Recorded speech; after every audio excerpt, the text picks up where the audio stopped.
Hi, I'm Gennifer Meek with the Living in Sacramento team.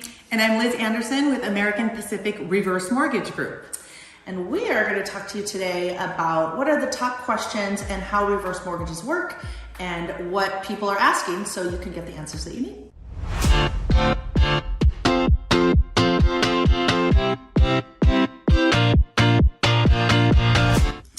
So the first question I have is, what is a reverse mortgage?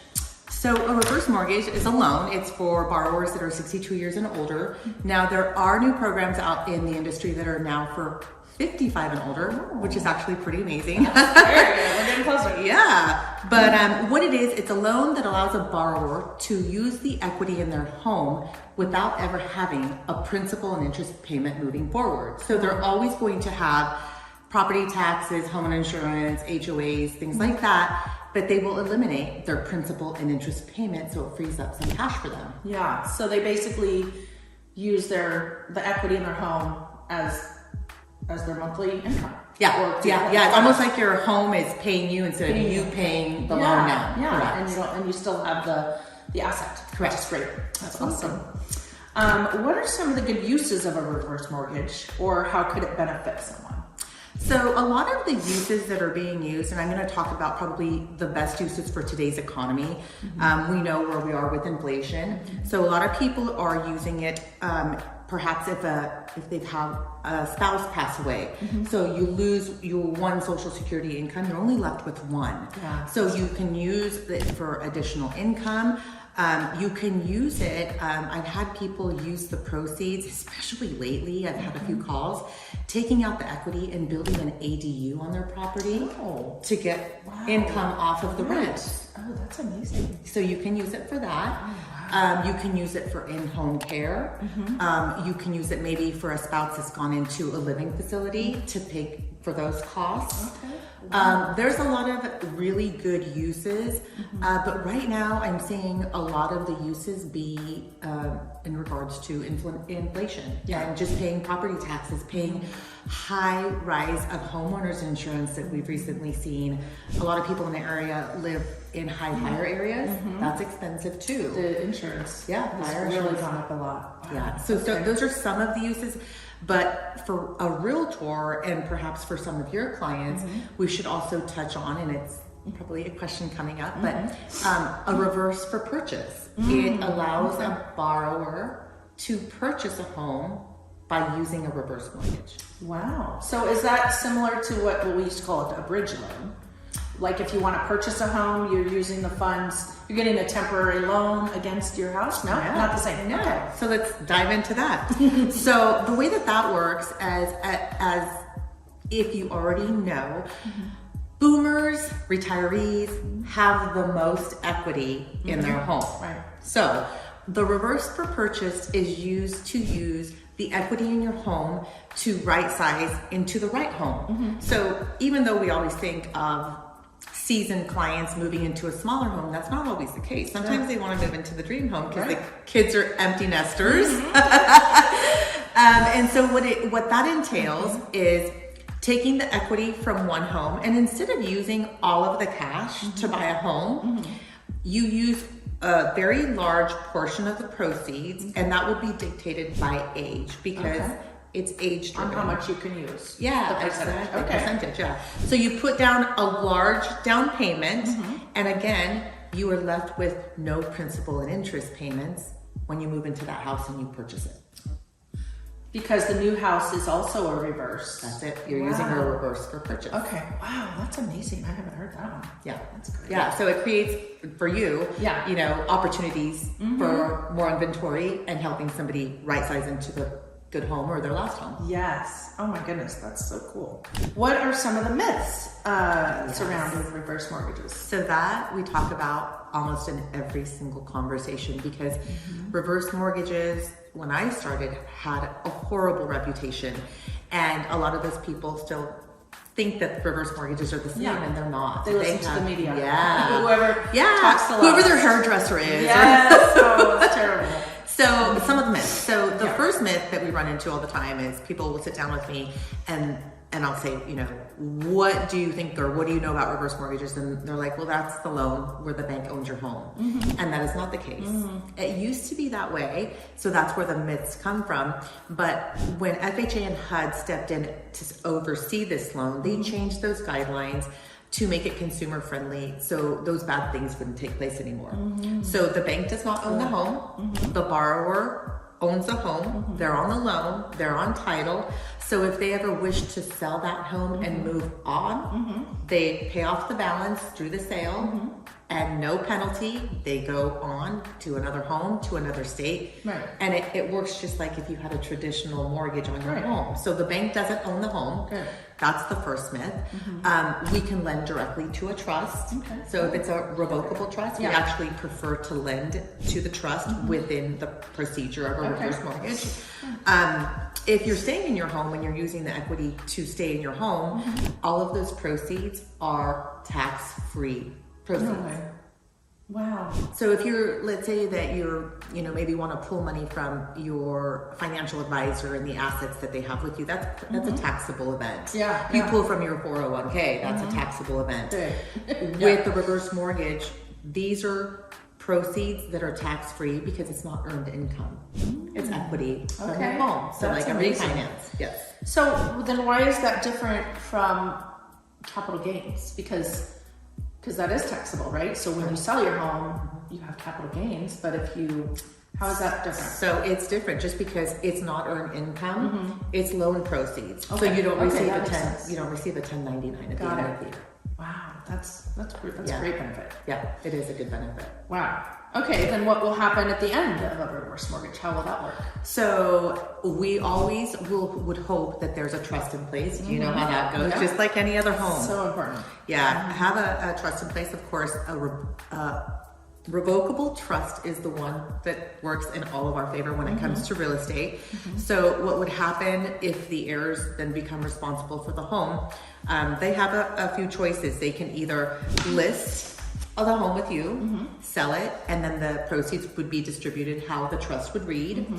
Or if they wanted to, they could actually pay off the reverse mortgage, get a traditional loan, or pay it off with cash and keep the home. So it would be theirs. So that's an option. Good. Yeah. And then in the event that the loan is upside down, let's just say somebody took out a reverse mortgage 20 years ago, and worst case scenario, let's say the values have dropped. I know that we don't think we're going to see that for a long time, but you never know. But they've used Interest rates mean lower prices. Right. High interest, lower prices. Yeah. So if in case it were upside down in a short sale situation, the heirs would not be responsible for that loss. And if they did not want that home, if there's nothing in it for them, they could just sign it back over to the bank and do a deed in lieu and just say. And it's still, could you do, so a deed in lieu, could they also do a short sale? Oh, absolutely. Because I'm thinking, of course, in a realtor's mind. Yeah. I want to do the short sale and help them. Yes. Because we can help our clients do that. But deed in lieu, there's doesn't no do anything. benefit for a realtor. Correct. Not that it's all about us, but Correct. we can help them. Yes, you can. And it does not affect the heirs. It doesn't. It affects the people who are on title who may have passed. So it doesn't affect anybody because with this loan, it's an FHA loan. So there is mortgage insurance associated with this loan, which means that there's protections there for everybody. The first thing is that the bank gets paid off, right? That's the first protection of the FHA insurance. So any shortage comes from that insurance pool. So the lender is made whole. They're paid whatever they're due. The second thing it does, that shortage doesn't pass to the heirs. So they're not responsible for that shortage. That's a big deal. And that used to be a myth as well. That's a myth because it used to It happen. was like, I don't want you to, they were fighting for their parents because they thought it was going to affect them when their parents passed. Correct. So it doesn't affect them anymore. And then last but not least, it also protects the estate.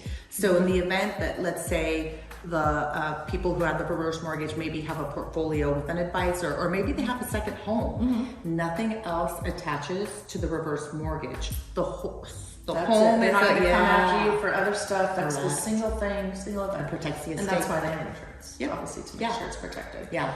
So it's a good short sale to take. It's already been written in the paperwork as to how to manage that. Right. But you can always call the servicing lender, and we do recommend that, and say, hey, what are the steps to go ahead and list this house as a short sale, and they'll walk you through that process. Wow, that's fabulous. Yeah. Excellent. Okay, let's see. Do I have any more here? How much can a homeowner borrow? So how much can a homeowner borrow with a reverse mortgage? So that's an interesting question, because it's always a moving target, and here's why. Is in order to find out what the loan, the percentage is available for the borrower, we input 3 things into the software.